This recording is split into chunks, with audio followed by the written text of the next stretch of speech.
Akarshan Films present प्रेम से बोलिए सरस्वती मैया की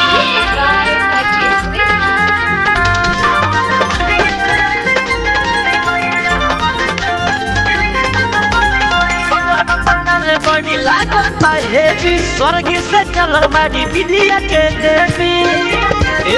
गजल पंडल बड़ी लागत है स्वर्ग से चल बड़ी विद्या के देवी कतो पर दादी हाली हाली भैया लेके आवो तनी पन के पतहिया उठल बड़े पंडित जी वही ठैया पूज के बापैया हमारे कुचिया तो सदी मैया हमारा कुचिया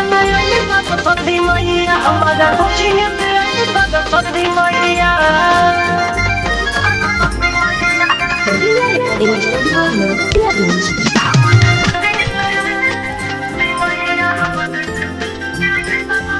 हर साल लेखा बाटे मूर्ति रखाए पूजा के सामान बोला कहाँ बधाराए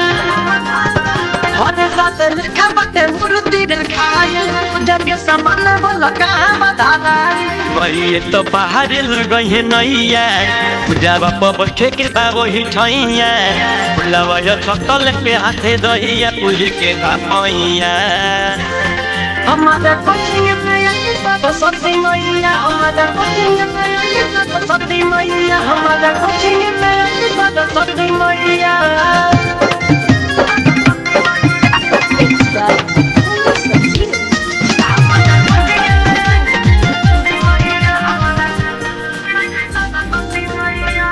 जगना पपैया के कृपा हो जाला पुण्य ज्ञानी बने जगह में पूजाला जगना पपैया के कृपा हो जाला पुण्य ज्ञानी बने जगह में पूजाला अने देहो माई छोड़ी है ना बहिया बोलू सोना जीव लगी रहिले जइया तिरज सजी त तुम्हारा सलहिया पूज के बापैया हमारे कुचिया तो सदी मैया हमारा कुचिया तो सदी मैया हमारा कुचिया तो सदी मैया रिया रिकॉर्डिंग स्टूडियो नरकटियागंज।